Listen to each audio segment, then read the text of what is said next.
Fala galera, beleza? Estamos de volta com mais uma aula aqui do Apótema Vestibulares e hoje daremos continuidade ao nosso curso de Química Inorgânica. Hoje faremos o estudo sobre sais. Galera, só que antes eu preciso passar um recadinho para vocês. Inscrevam-se no nosso canal no YouTube, porque só assim você fica a par de todas as nossas novidades.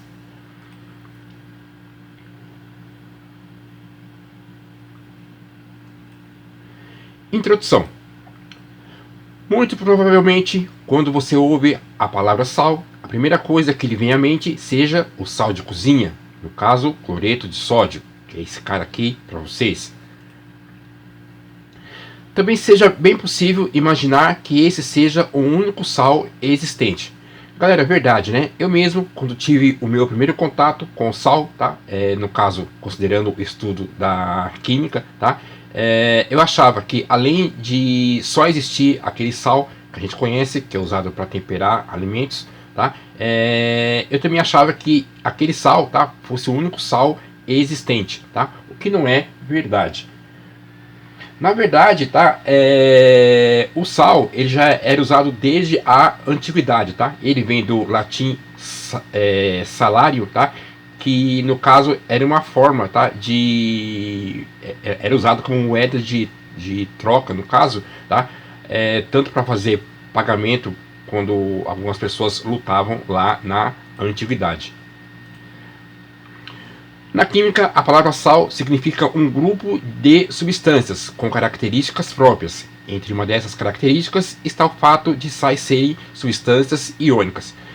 Então assim, né, quando falamos sal no estudo da química, tá, estamos falando de um grupo de substâncias, uma família de substâncias com características próprias, tá? Exatamente por esse motivo, tá, sais é classificado na química como uma função.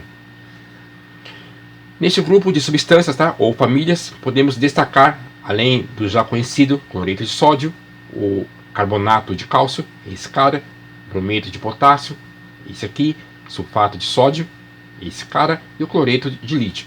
Na verdade, existem outros sais, tá? Alguns até com fórmulas mais complexas que essas, tá? Mas apenas para a título de exemplo, tá? A gente está representando para vocês esses sais aqui. Tomando como base apenas o cloreto de sódio, é possível verificar que, em laboratório, a produção desse sal se dá por meio de uma reação química entre ácido, no caso a gente já sabe que o ácido produz, tá, ou libera íons H+, e uma base, no caso a hidroxila, tá, OH-, beleza? Então, no caso sal, tá, em laboratório, tá, ele pode ser produzido através de uma reação entre, tá, um ácido e uma base. Considere que essa reação se dará sempre em solução aquosa, tá? E no caso, como estamos tratando, tá, de um acontecimento ocorrido em laboratório, tá? A produção desse sal, quando em contato com um ácido, uma base, tá? Esses dois caras vão estar em solução aquosa ou em meio aquoso. Ao misturar ambas as soluções, ou seja, a solução de ácido e a solução de base, dependendo da concentração, tá? No caso de íons H+, tá? E da concentração de hidroxila, tá? Que vão estar presentes nessas soluções misturadas, a solução final, tá? Ou o produto final pode ter assumir três características, tá? Pode ser ácida, básica ou neutra, beleza? Então, no caso, o produto, né, dessa reação vai depender da concentração, tá, ou a quantidade, tá, de íons H+, ou da hidroxila. Esses dois caras sendo íons. Em outras palavras, um sal pode ter sido originado de um ácido forte, tá, ou uma base forte, ou ambos sendo forte ou fraco, tá? E de acordo com a característica, tá, desse ácido, no caso o ácido também chamado ácido de origem, tá? Ou base, a base de origem, tá? De acordo com a concentração, com a força, tá, desses caras, vai ser a característica do sal. Continuando, vamos imaginar agora que as quantidades de moléculas de cloreto de hidrogênio, tá? Ou no caso aqui, também conhecido como ácido clorídrico presentes numa das soluções misturadas seja igual à quantidade de partículas de hidróxido de sódio na outra, tá? Então, ou seja, a quantidade de partículas, tá, nas moléculas de ácido clorídrico, tá, seja igual à quantidade, tá, dos pares de íons, tá, existente na base. Neste caso, é possível perceber que a solução final é neutra. Neutra por quê? Porque a quantidade, tá, ou a concentração, tá, das partículas, tá, ou de moléculas de ácido clorídrico, tá, tem a mesma quantidade ou a mesma proporção, tá, de partículas, tá, ou os pares de íons, tá, da hidroxila presente na outra solução.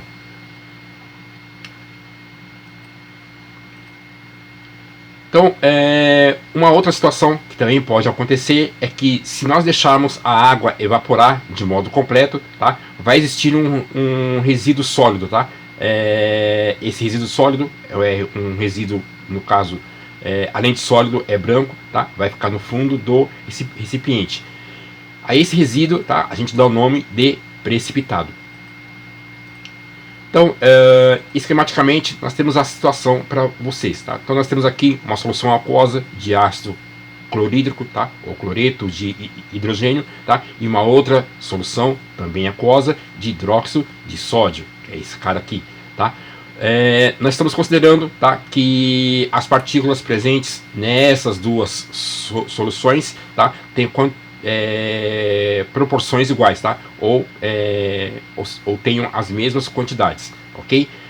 Se nós misturarmos essas duas soluções de ácido clorídrico, tá, e de hidróxido de sódio, que é uma base, tá, nós vamos ter uma solução neutra, tá? E reforçando, lembrando que as quantidades sejam iguais, tá? Ou as concentrações, tá? O número de partículas iguais, tá? Então, no caso, a solução aqui é neutra, tá? Ainda, se nós considerarmos que toda a água presente nessa solução, ela sofre evaporação, tá? O produto final, tá, vai ser, no caso, esse resíduo sólido branco, tá, que é também chamado de precipitado, tá? E esse cara é o cloreto de sódio, beleza? Então, no caso, o cloreto de sódio nada mais é do que a reunião, tá, de duas soluções, tá, ou a junção de duas soluções, tá? E quando essa solução, que nesse estado agora é neutra, tá, tem a sua água evaporada, tá? Então, no caso, o produto final formado é o cloreto de sódio, beleza? Ainda, se nós considerarmos essas duas soluções aquosas, tá? Cloreto de hidrogênio e hidróxido de sódio, agora na forma de íons, tá? Então, no caso, os íons, tá, do cloreto de hidrogênio, tá, é o H+, e o cloreto, no caso, com carga negativa. Os íons da base, no caso, ou seja, do hidróxido de sódio, é o cátion, tá, com carga positiva, e o ânion, tá, a hidroxila, carga negativa. Vamos admitir, tá, que se nós juntarmos todos esses íons, tá, e aqui no caso nós estamos dando uma visão micro, tá, aqui é uma visão macro, tá, nesse primeiro caso é uma visão macroscópica, aqui no caso é uma visão mais microscópica, tá. Então, se nós admitimos que todos esses íons, tá, eles interagem entre si, tá, e lembrando que em quantidades iguais ou concentrações iguais, tá, então nós vamos ter essa situação. Perceba que falar solução neutra, tá, abre um leque de informações, tá? Não fica muito intuitivo ou muito claro o que de fato está acontecendo nesse caso. Quando a gente faz essa representação, tá, ou seja, em formato de íons, perceba que a solução neutra, tá, eu vou ter íons sódio, tá, no caso cátion, tá, e íons cloreto, tá, no caso o ânion.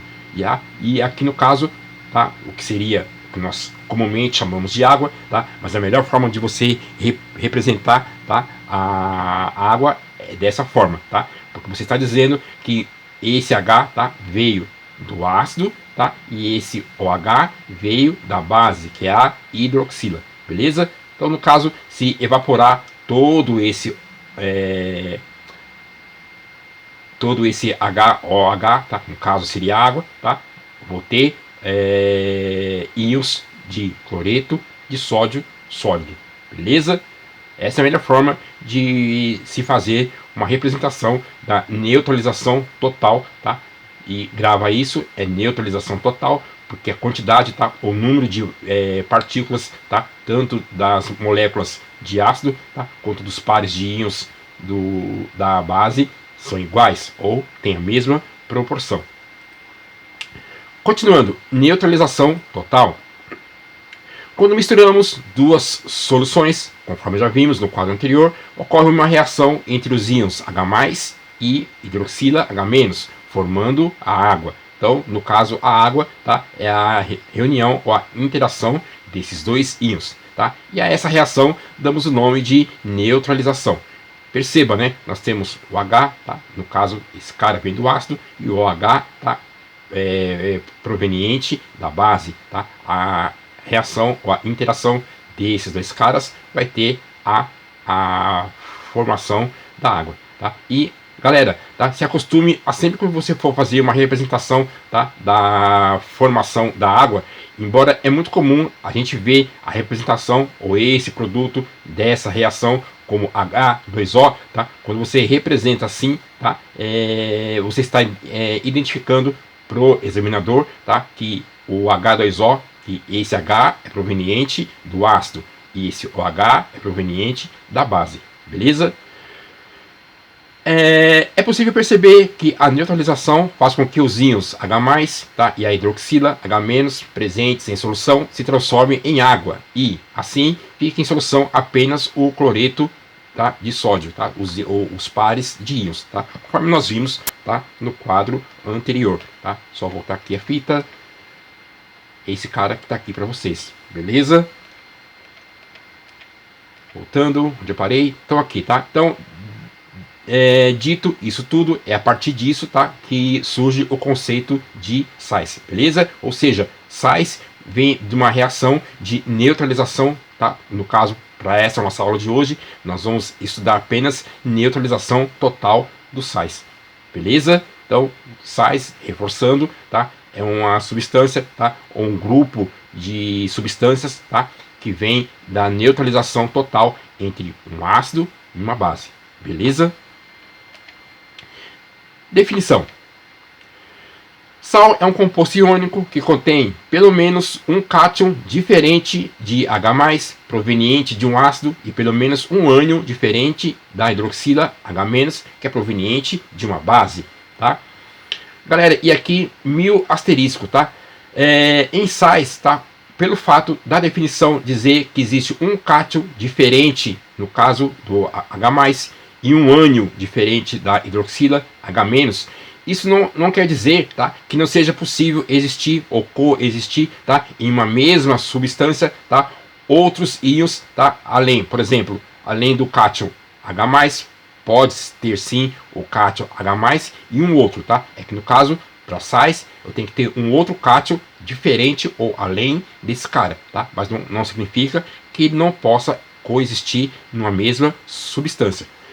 Significa ainda dizer, tá, que do ponto de vista de ânion, tá, eu tenha, né, no caso, um ânion diferente de OH, tá? Mas não significa, tá, que em um sal, tá, eu também tenha a presença desse cara em um outro ânion, tá? E você, tá, já viu as nossas aulas anteriores, o conceito de ânions, tá? E os compostos, né? Ânions compostos e cátions compostos. Simples e compostos, eles existem, tá? Ou seja, no caso, formado, quando é simples, por um único átomo. Quando é composto, é formado por dois ou mais átomos. Pode muito acontecer isso aí, beleza? Então, para os casos mais simples, que nós já estamos acostumados, tá? Nós temos, no caso, cloreto de sódio, que é esse cara. Perceba que nós não temos o íon H+, e também não temos a hidroxila H-, tá? Por isso é um sal. Temos ainda o fosfato de potássio, e perceba que o fosfato de potássio não tem o íon H+, tá? E não tem a hidroxila, tá? No caso o ânion H-. Sulfato de... Aqui seria sulfato de cálcio, tá, galera? Sulfato de cálcio também não tem a presença do íon H+, tá? E não tem a presença, tá, da hidroxila H-. Vamos ver outros exemplos, alguns casos mais complexos, tá? Nitrato de sódio, que é esse cara que está aqui para vocês. Perceba que não tem H+, e nem a hidroxila, tá? Esse cara que também é mais conhecido como salitre do Chile, tá? É uma substância, tá, que é muito presente, tá? No Chile. Sulfato de cálcio, esse cara não tem H+, e não tem a hidroxila. Clorato de potássio, esse cara. Perclorato de amônio, esse cara, tá? Bisulfato de sódio, tá? E aqui cuidado, tá? Esse bi não tem necessariamente a relação com 2, tá? Mas não se preocupe, que nós vamos ver a explicação disso mais na frente. Nitrato monobásico de cálcio, tudo isso aqui é um sal. E perceba, nesse caso, tá? Nós já temos a hidroxila, tá aqui para vocês, tá? E o nitrato. E aí, mais na frente, nós vamos aprender a como fazer a separação. O que é ânion, tá? E o que é cátion nessa substância. Perclorato de crômio, tá? No caso, uma substância, ou ainda conhecido como suplemento, tá? De dieta, tá? No caso, tem essa fórmula aqui, tá? Todo esse cara aqui, todo esse monstrinho aqui para vocês, beleza? E aí a gente vai aprender a identificar, tá? Quem aqui no caso é o cátion e quem é o ânion nessa substância. E, na verdade, tudo isso aqui pode não parecer, mas é um sal, beleza? Balanceando reações de neutralização. Algumas reações de neutralização podem ser assim equacionadas, como a seguir, tá? Então nós temos nitrato, tá? Ou ácido nítrico no caso, tá? Ele reage com hidróxido de sódio, tá? E na reação nós temos esse sal, tá? E a formação de água, tá? Temos ainda ácido sulfúrico, tá? Que reage com o hidróxido de cálcio, tá? E nessa reação a formação do sulfato de cálcio, tá? E duas moléculas, tá? Ou 2 mol de água. Perceba, tá? Detalhe, tá? Eu tenho aqui um hidrogênio, eu tenho uma hidroxila. Então, no caso, conforme nós já vimos, a formação da água é proveniente de um H+, tá? Proveniente do ácido, e a hidroxila. Perceba, eu tenho um aqui, um hidrogênio, tá? Eu tenho uma água no caso. Nesse caso aqui, eu tenho 2 hidrogênios, tá? E aqui no caso, eu tenho 2 águas. Sempre isso, tá, galera? 3 hidrogênio e 3 águas, tá? Isso porque, se você fizer a multiplicação, tá? Do coeficiente que vai aqui, que é 1 vezes 1 dá 1. Como tem 2 hidrogênios, tá? 2 vezes 1 dá 2. 3 hidrogênios, tá? No caso, então, nesse caso aqui, tá? Eu vou ter 6 hidrogênios total. São 3 hidrogênios do ácido, tá? E 3 hidrogênios, tá? No caso do hidróxido de potássio, tá? Então 3 aqui, com 3, 6. Perceba que eu tenho aqui também, né? Como eu tenho, se uma molécula de água, eu tenho 2 hidrogênios, tá? 3 moléculas de água, eu vou ter 6 hidrogênios, beleza? Sempre isso. E no caso, para balanceamento, tá? Conforme nós vimos aqui agora, tá? Sempre é considerado o uso dos coeficientes, tá? Tanto da base quanto do ácido, tá? Onde a ideia, tá? É igualar os números dos íons H+, do ácido, tá? E da hidroxila da base. Tá? Isso para não sobrar, tá? Nem no caso átomos, nem de um lado e nem do outro da equação, beleza? Se você quiser lembrar, tá? Ou facilitar os seus estudos, a resolução dos seus exercícios, tá? Use a regra do macho, tá? Sempre que você for fazer balanceamento, tá? Na maioria dos casos, tá? Em 99% dos casos, essa regrinha dá certo, tá? Você faz o balanceamento começando com metal, a metal, carbono, hidrogênio e oxigênio. Então vamos pegar esse terceiro caso aqui, que é o mais abrangente, tá? Então, no caso, a gente considera o metal. Começando com metal, tá? Então, o metal, nesse caso, é o potássio. Perceba que eu tenho 3 átomos de potássio, tá? Aqui no reagente, 3 átomos de potássio no produto. Bateu. Depois pega o ametal.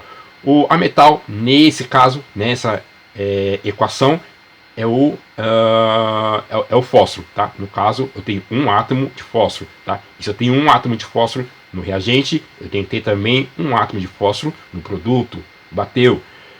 O terceiro cara aqui é o carbono. Como em nenhuma das situações nós não temos carbono, tá? A presença do átomo de carbono, então a gente passa régua, tá?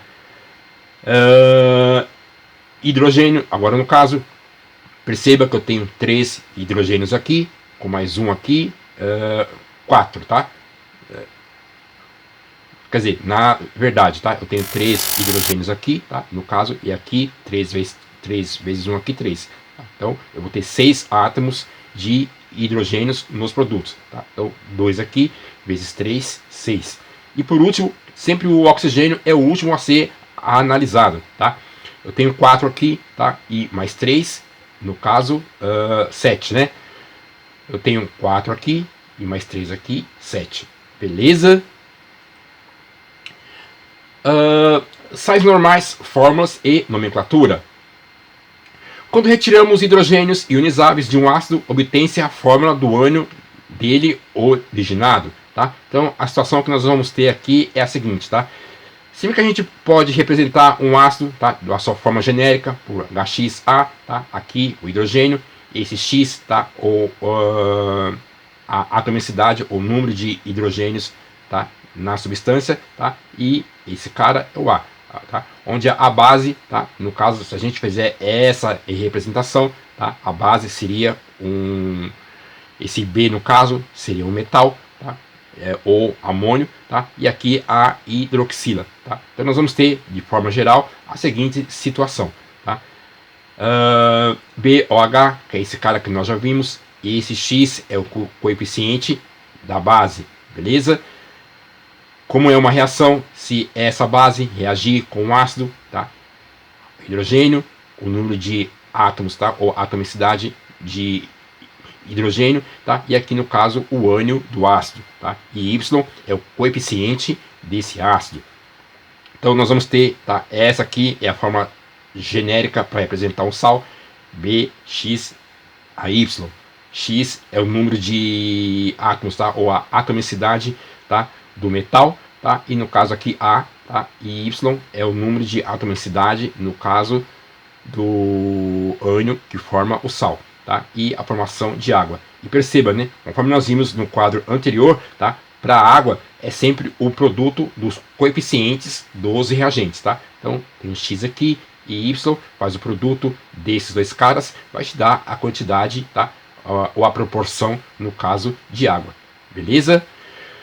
Então, no caso, essa fórmula que é do sal, tá? A gente pode chamar de fórmula geral ou representação de um sal, tá? Esse sal normal ou neutro, tá? Disso que nós estamos considerando nessa parte do curso é neutralização total, beleza? Então, no caso dessa fórmula, tá? B é um cátion proveniente da base, tá? Nós consideramos o cloreto de sódio, tá? Então, no caso, B aqui seria o cátion da base, tá? E sempre esse cara, carga positiva, tá? E no caso A, que é proveniente do ácido, que tem carga negativa. Sais normais e formas e nomenclaturas, continuando, vamos ver alguns exemplos, né? Escreva a equação da reação de neutralização total que ocorre entre ácido fosfórico e hidróxido de cálcio. Galera, para esse nosso exercício aqui, resolvendo esse exemplo, tá? A primeira coisa que nós temos que fazer é escrever as formas dos reagentes, tá? Então nós temos aqui o ácido fosfórico, tá? E o hidróxido de cálcio, tá? De forma genérica, você já sabe que vai formar um sal, tá? Que eu não sei ainda o nome do sal, ou o tipo de sal que vai formar, e água, tá? Então essa aqui é uma representação genérica. O segundo passo, tá? Para que haja a neutralização total, tá? Porque nós estamos estudando neutralização total, tá? A quantidade de íons, tá? Nessa reação, tá? Deve ser iguais, tá? Ou igualadas, de forma que todos os coeficientes, tá? Equilibra a reação, tá? E aí, colocando, tá? Indo aqui pelo método de tentativa e erro, tá? Então, por exemplo, nós temos duas moléculas de água. Se eu tenho duas moléculas de água, eu tenho quatro átomos de hidrogênio no produto. Perceba que eu tenho 3 hidrogênios aqui e mais 2 aqui, 5. E 5 é maior que 4. Então, esse coeficiente não dá para a gente. Colocando o coeficiente 3 aqui, então eu tenho 6 átomos de hidrogênio. Eu tenho 3, eu tenho 2. Mas perceba, embora a quantidade de átomos de hidrogênio no produto, né, seja maior que do reagente, tá, eu não consigo fazer uma divisão, tá, igual, tá, tanto para o íon de carga positiva quanto para hidroxila, beleza? Então, no caso, esse é o coeficiente 3, tá? No caso da água, para a gente não dá certo. E já sei também que um coeficiente ímpar, tá, para balanceamento dessa reação não dá certo, tá? Como 4 vai ficar um valor baixo, porque eu vou ter 8, né? 8 desse lado, tá? E não tenho como fazer uma divisão exata aqui, ou igual, onde a íons H+, e a hidroxila fica dividido de modo proporcional. Então, vamos ver 6, né? Se em cada água eu tenho 2 átomos de hidrogênio, tá? 6 moléculas de água, eu vou ter 12 átomos de hidrogênio. E aí, resolvido o nosso problema, tá? 6 átomos de... 6, no caso, 6 moléculas de água, tá? 12 átomos de hidrogênio. E desses 12 átomos de hidrogênio, eu posso dividir 6 para o íon, no caso, o cátion de carga H+, e 6 hidrogênios, tá? Para o ânion de carga negativa, que está aqui para vocês, beleza? Como o ácido fosfórico, tá? Ele tem 3 hidrogênios ionizáveis, tá? E se nós retirarmos esses 3 hidrogênios que sofrem ionização, a gente obtém, no caso, o ânion que provém, tá, desse ácido, no caso, tá? Como o NOx, tá, ou a carga do cálcio é mais 2, tá, ou 2 mais, nós obtemos a fórmula do sal, tá? Então nós temos aqui essa fórmula, esse cara é o sal, tá? Carbonato de potássio, beleza? É esse cara que está aqui para vocês. E agora sim, né, a gente pode fazer o balanceamento final colocando os coeficientes, tá? Então perceba, né? 2 vezes 3, eu tenho 6 de hidrogênios, tá? Nesse reagente, tá? Eu tenho, no caso, como são hidroxila aqui, são 2, tá? E vezes 3 dá 6. E aí as proporções ficaram iguais, beleza? Então, 2 moléculas de ácido fosfórico, que está aqui para vocês, tá? 3 de hidróxido de cálcio, tá? Que é a base, e ácido mais base dá sal mais água, beleza? Continuando, então nós vamos ter essa situação, tá? Então, de forma geral, a representação de um sal é dessa forma aqui, tá? Esse B, no caso, é o metal proveniente da base, e esse caso, o A é o ânion proveniente do ácido, tá? E a ideia aqui é as cargas se anularem. Muito parecido com o que já acontecia lá em ácido, tá? E base, tá? E aqui nós temos alguns exemplos, tá? Então, cloreto de sódio, nós temos aqui a representação dos respectivos ânions, tá? E os respectivos cátions, tá? No caso, cátion, carga positiva, tá? E perceba que a carga do ânion, no caso que é o cloreto, final do cloreto de sódio. O fosfato de sódio está aqui para vocês, tá? As cargas se anulam, né? E aqui a fórmula final, tá, do fosfato de sódio. O nitrato de cálcio também está aqui para vocês, tá? E sempre lembrando, tá, que esses valores, esses números com sinais negativos, tá, em cima de cada ânion, representa a sua carga, ok? E aí a ideia, tá, como a ideia é, no caso, neutralizar as cargas, tá? Então eu vou ter uma respectiva quantidade, tá? No caso dos cátions, tá? No sal, onde a ideia é anular as cargas e a substância fique neutra, beleza? Galera, detalhe, tá? Quando o índice for 1, tá? A gente não precisa representar ele, tá? Então, por exemplo, perceba que nós temos aqui o sulfato de cálcio, tá? O NOx desse sulfato é -2. Como a carga ou NOx do cálcio também é 2, tá? Então 2, tá? 2 positivo e 2 negativos, tá? São cargas que se cancelam mutuamente. Então a fórmula final, tá, do sulfato de cálcio é essa daqui, porque as cargas se anularam, tá? No caso, quando o índice, tá, for 1, a gente não precisa representar. No caso do fosfato de ferro, tá aqui, perceba que o NOx do fosfato é -3, tá? E no caso, a carga desse caso do ferro, mais 3. -3 e mais 3 se cancelam. E aqui está a fórmula final do fosfato de ferro. No caso, o pirofosfato de cálcio, que é esse cara aqui, tá? O NOx dele, -4.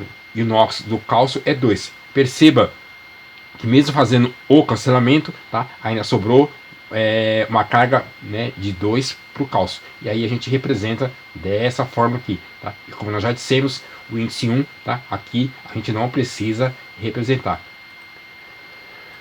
Continuando, quando retiramos os hidrogênios ionizáveis de um ácido, obtém-se a fórmula do ânion, conforme que lhe dão origem, conforme nós já vimos, tá? E apenas relembrando, tá?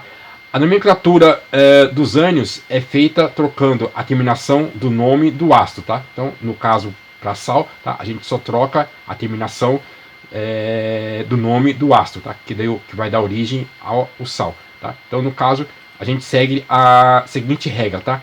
Ácido, tá? Por exemplo, se for hídrico, tá? Vai para eto, tá? Se for oso, vai para ito, beleza? Por exemplo, um prato que é gostoso e bonito, para você lembrar, tá? E aqui vai de ico para ato, bico de pato, beleza? E isso vai dar origem ao sal, beleza? Então, no caso, tá? Para nomenclatura de sais, tá? A gente só troca a terminação do ácido, no caso, o ânion, beleza?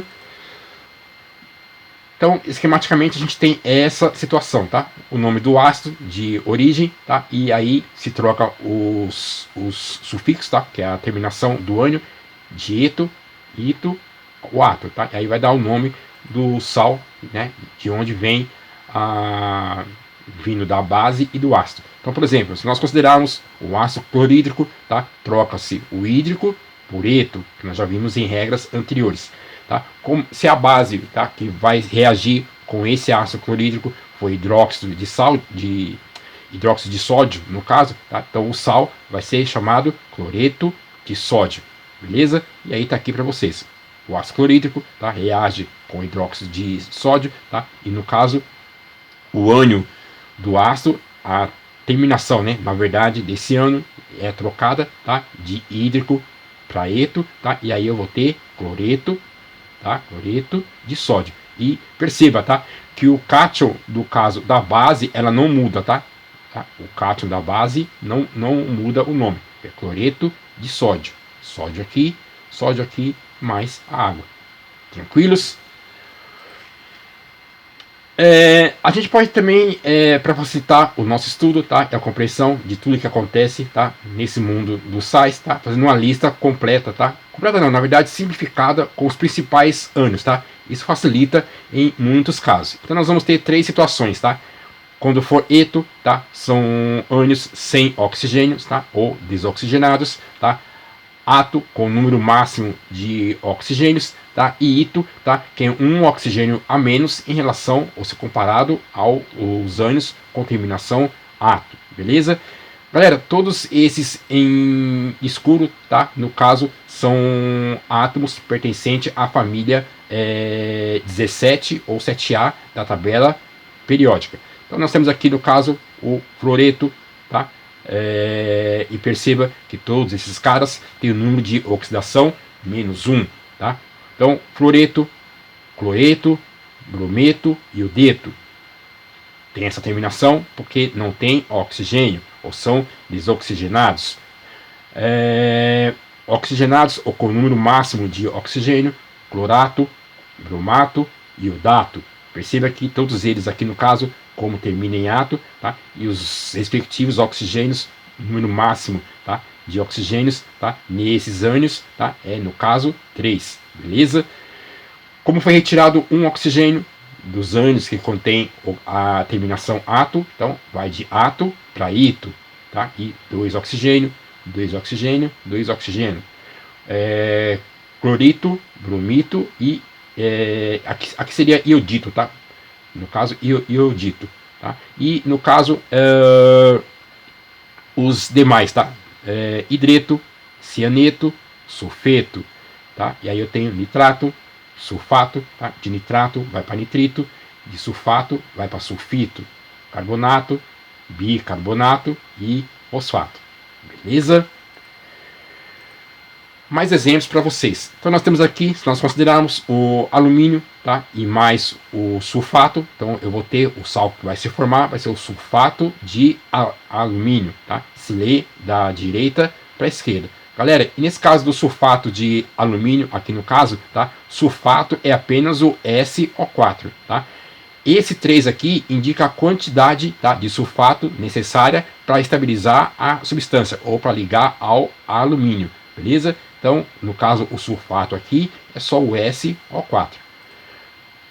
Outro caso, nós temos o cálcio aqui e o carbonato. Então, no caso, sal é o carbonato de cálcio. Outro caso ainda, nós temos aqui o estrôncio, que é esse cara, e o cianeto, tá? Eto, porque não tem oxigênio. Então, o sal formado é o cianeto de estrôncio. Perceba que todos eles nós estamos lendo da direita para a esquerda. Cianeto de estrôncio, carbonato de cálcio, sulfato de alumínio.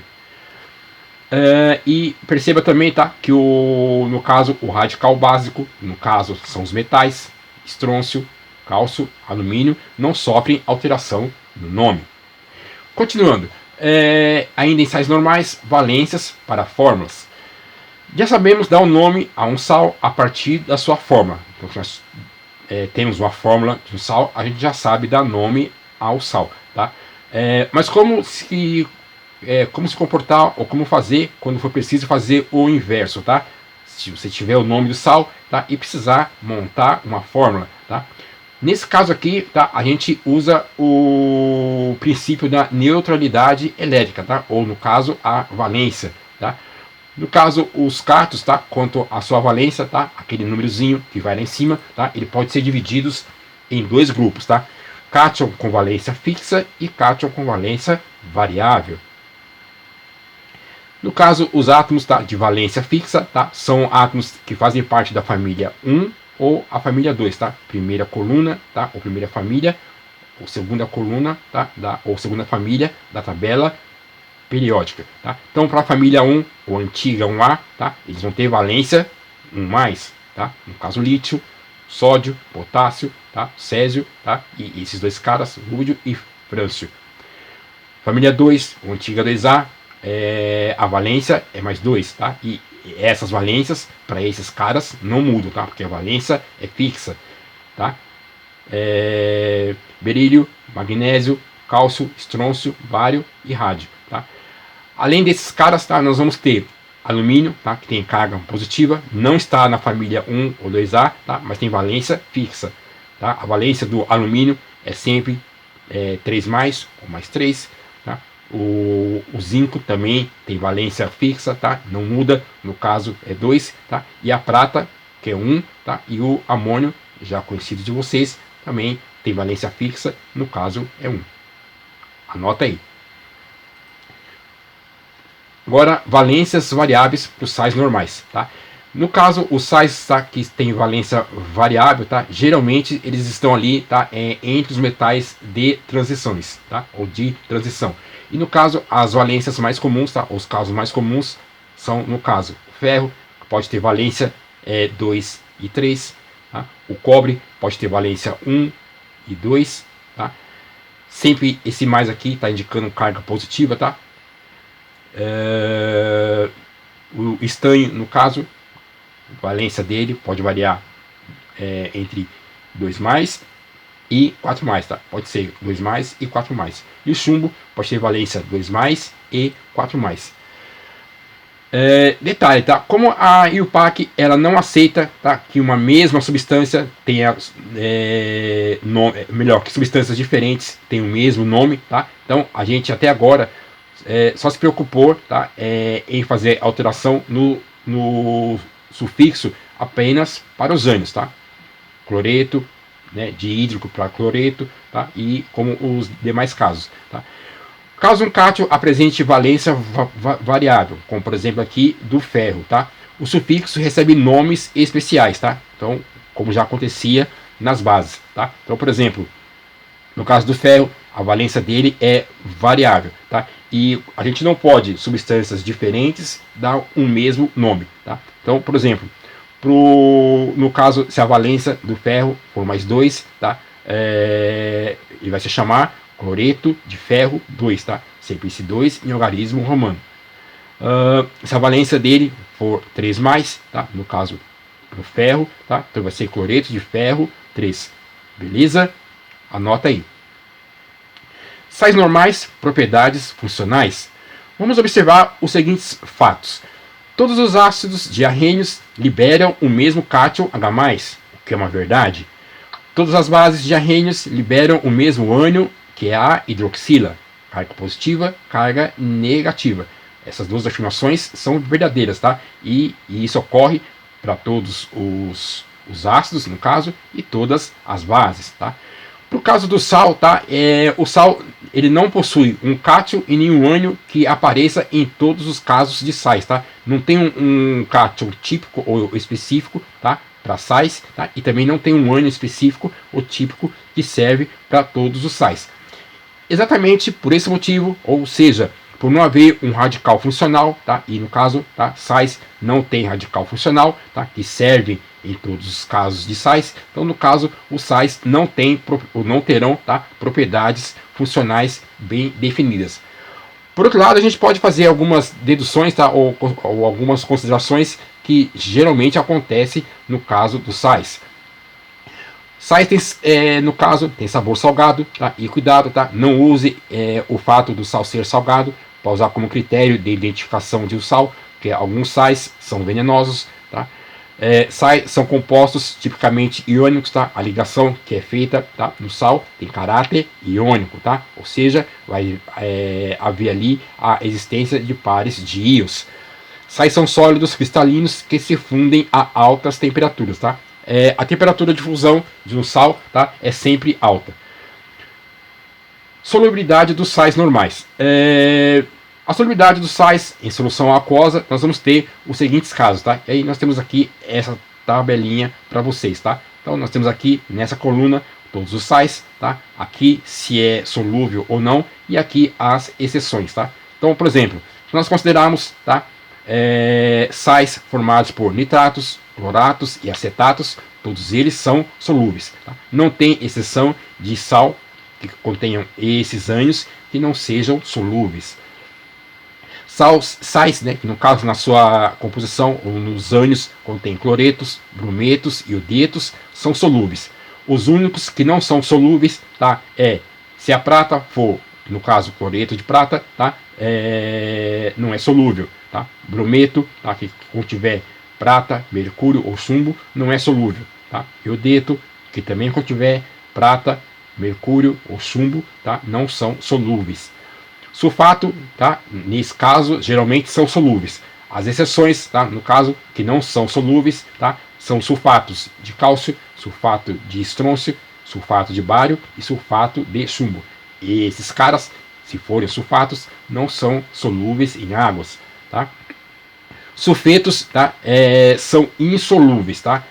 No caso, as exceções, ou seja, que sejam solúveis, tá, em solução aquosa, por causa dos sulfetos, são esses caras: sulfeto de lítio, de sódio, sulfeto de potássio, tá, e esses demais caras aqui, tá, são as exceções para a solubilidade, tá, dos sulfetos em solução aquosa, tá. Outros sais geralmente são insolúveis, tá, com exceção, tá, dos outros casos de sais, tá, no caso são que tenham, tá, como no caso o cátio, lítio, sódio, potássio, tá? E todos esses outros caras aqui. Tá? Galera, esses casos mais com cor mais escura aqui no caso, tá? Nitratos, cloratos, acetatos e esses caras aqui, tá? Eles têm uma maior probabilidade ou uma maior chance, tá? De serem solúveis em uma solução aquosa, tá? E no caso, eu não falei para vocês aqui, tá? Mas acetato, tá? É no caso um íon negativo, tá? Ou no caso vai ser um ânion, tá? Que geralmente vai estar em meio aquoso, tá? Então sempre quando você lê a palavra acetato, a gente vai ver principalmente lá na química orgânica, tá? É um íon negativo, tá? Acetato lembra acético e acético lembra vinagre, tá? Ou seja, acetato é um ânion que é proveniente de um ácido orgânico, no caso o ácido acético. Para aqueles alunos, aqueles vestibulandos mais adiantados, principalmente quando forem responder questões dissertativas ou de segunda fase, tá? Evitem usar a expressão acetato, tá? Tanto a IUPAC recomenda mais o uso e examinadores também preferem mais o uso, tá? E você chamar, no caso, etanoato de etila ou etanoato de metila, tá? Porque no caso vem do ácido etanóico, tá? Que é o nome de um ácido orgânico. Mas não se preocupe, que nós vamos ver isso mais na frente lá em química orgânica, tá? E como nós já falamos, esses casos aqui, tá? São no caso de sais que tem maior probabilidade ou chance, né, de serem solúveis em água. Notas sobre sais normais. Alguns sais se cristalizam com uma ou mais moléculas de água. Então nós temos aqui sulfato de cobre, tá? Ele vai formar cristais, tá? No caso cristais de sais, tá? Com 5 moléculas de água, tá? Então para esse caso aqui a gente chama esse sal de sulfato cúprico penta e hidratado. Penta é de 5 e hidratado vem da água, tá? Esses sais geralmente são chamados de sais hidratados. Então quando você vê, tá, lá na sua questão uma representação com esse jeitão aqui, tá, o examinador está considerando sais hidratados, ou também pode ser chamado de hidratos, tá? E a água presente, tá, nessa situação, tá, ela recebe o nome de água de hidratação ou água de cristalização, tá? Então no caso, para darmos nome a esse sal, é o que nós já vimos até agora, tá? É a forma normal, tá? No caso, o ânion do ácido, tá? Mais o cátion da base, tá? E aí a terminação vai ser sempre, né, finalizada com a palavra hidratado, que está aqui para vocês, tá? E o hidratado vai ser prescindida, né, dos prefixos, que pode ser mono, di, tri, tetra, tá? Penta, hexa e assim vai. Beleza? Para indicar o número de, tá? Esses caras, tá? Esses prefixos indicam a quantidade de moléculas de água presente na substância, tá? Galera, certos sais, tá, tem uma grande tendência, tá, à hidratação, ou seja, de absorver a água, tá?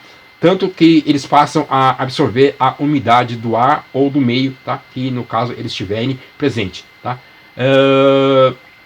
Por exemplo, se você já foi almoçar e você pegou lá o seu saleiro, tá? Aquele frasquinho que contém o sal, tá? E se você percebeu que no caso o saleiro está entupido, tá? Indica duas coisas, tá? Que no caso o sal está absorvendo a água do ambiente e também que vai chover, tá? E existe até um certo ditado, né? Se o saleiro entupiu é porque vai chover, tá? Ou seja, é a capacidade, tá, que o sal tem de absorver a água do meio, tá? Quando isso acontece, ou seja, quando o sal ele tem essa capacidade de absorver a água do meio ambiente, a gente diz que ele tem característica higroscópica, tá? O sal é higroscópico. Nota 2. A higroscopia, que nós vimos no quadro anterior, é um conceito que envolve absorver a água do meio, tá? Quando essa absorção ela ocorre de forma muito aguda ou muito acentuada, tá? No caso do sal, a gente, né, nós chamamos que ocorreu a deliquescência, tá? Ou seja, existe uma certa avidez, tá, do sal absorver água do meio ambiente, tá? A explicação disso, tá, está lá num processo, tá, que nós chamamos de equilíbrio termodinâmico, tá? No caso, é a pressão de vapor do meio aquoso, que vai estar com uma concentração alta de sal, fica menor que a pressão de vapor de água do meio, né, existente no ambiente, tá? Pressão de vapor, não se preocupe, é um conceito que nós vamos estudar mais na frente, lá nas aulas de físico-química, tá? Mas esse conceito de pressão de vapor, tá? Para aqueles mais adiantados, tá? Ele explica a tendência de evaporação, tá? Ou a tendência, né? Que uma determinada substância tem de evaporação de um líquido, tá?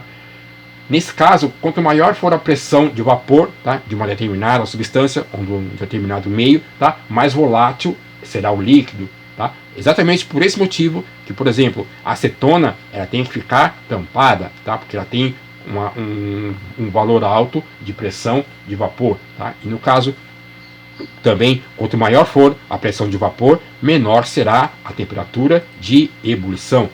E aí nós temos alguns casos aqui de hidratação da água, tá? Então, cloreto de cálcio, tá? Ele entra em contato ou absorve a água do meio ambiente, tá? E nós vamos ter aí a formação de 3 hidratados, no caso final aqui para vocês.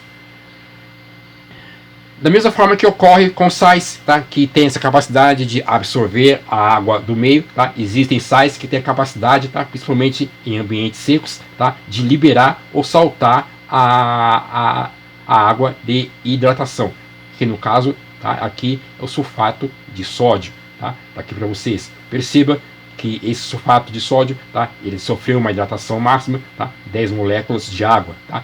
E esse efeito de soltar a água, tá, do meio, tá, ou da substância, tá, é contrário da deliquescência, tá? Absorver água, deliquescência, isso de forma aguda, tá? Quando solta-se água, tá, de forma também aguda, tá, é chamado eflorescência. Beleza? Anotou tudo? Ufa! Valeu, manos!